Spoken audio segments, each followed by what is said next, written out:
여러분들 안녕하세요. 성실한TV 하면서 회계사입니다. 어제부터 사회적 거리두기 4단계가 시행이 됐습니다. 언제까지 이렇게 거리두기를 해야 되는지 참 답답한 심정인데요. 오늘은 20대 자영업자 사장님의 이야기를 전해드리면서 시작해 보겠습니다. 저는 국가지정 대역죄인인 20대이자 자영업자입니다.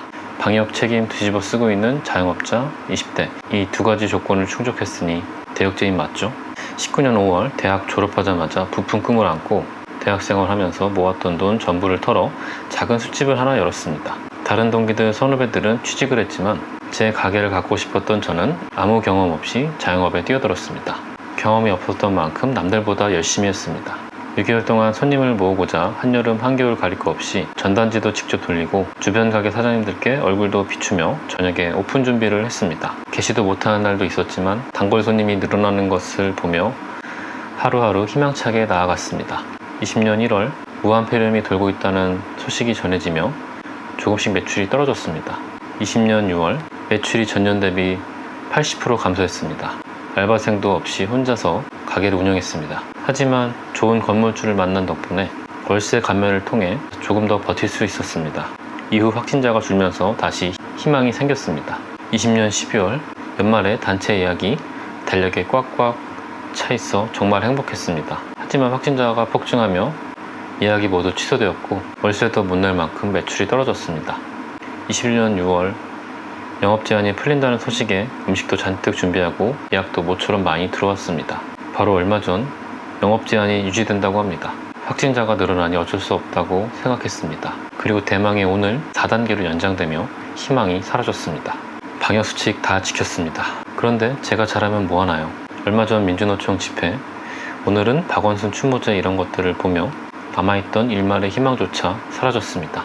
이 나라는 법 지키고 따르면 X되는 나라인가 봅니다. 자영업자는 자기네 편이 아니라 신경도 안 쓰나 봅니다. 도대체 제가 뭘 잘못했길래 방역 실패에 대한 피해를 감당해야 하며 20대라고 욕을 먹어야 하나요? 열심히 일하고 따랐을 뿐인데. 저는 오늘도 출근했습니다. 하지만 손님이 하나도 없네요. 알바 쓸 여력도 없어 대화할 사람도 없고 정말 외롭습니다. 정말 가슴 아픈 사연이 아닐 수가 없습니다. 이분뿐만 아니라 모든 자영업자분들이 굉장히 힘드실 것 같습니다. 이런 와중에 황당한 방역 지침 때문에 어안이 벙벙합니다.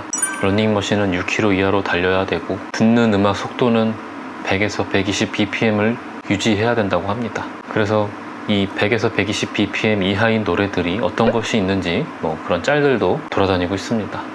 개콘이 없어진 이유가 바로 여기 있었습니다.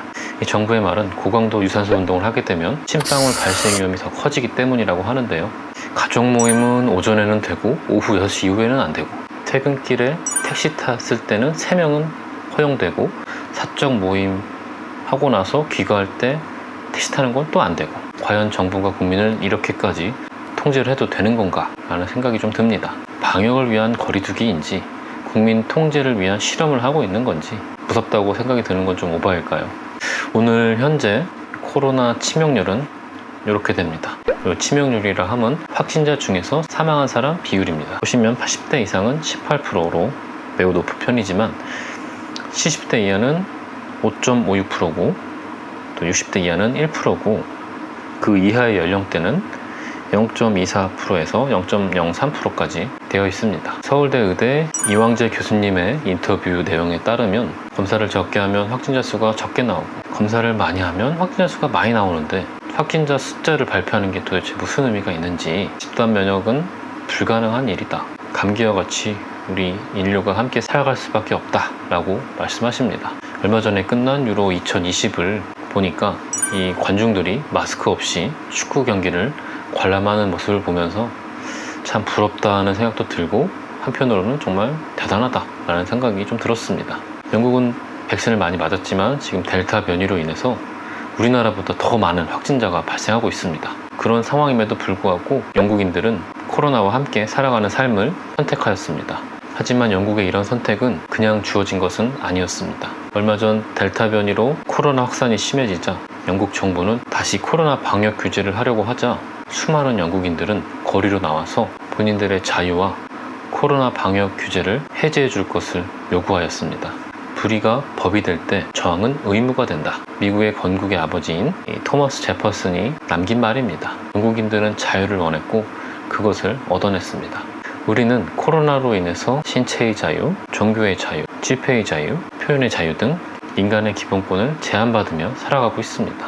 기본권이 중요한지, 기본권을 제한하더라도 전체의 안전이 더 중요한지는 사람마다 생각하는 게 다를 겁니다. 이 방역이라는 공공의 안전, 공공의 목표를 위해서 개인은 희생해도 된다라는 생각은 이 전체주의적 사고라고 할 수 있겠습니다.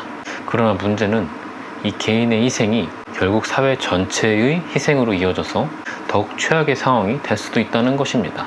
자유가 없다면 아무것도 아니다 라는 이 영국인의 말처럼 우리가 어떻게 얻어낸 자유인지를 다시 한번 생각을 해봤으면 좋겠고요. 이 코로나가 정말 비트를 타고 전파되는 것도 아닌데 듣는 음악까지 통제하려고 하는 이 황당한 방역 지침이 정말 국민을 위하는 것인지 아니면 국민을 통제하려고 하는 것인지 좀 깊게 고민을 해봐야 되지 않나 라는 좀 생각이 듭니다. 헬스장에서 운동하면서 이어폰 끼고 음악 들으면 이 사람이 100bpm을 넘는지 안 넘는지 도대체 그걸 어떻게 하려고 실행 가능한 일인지.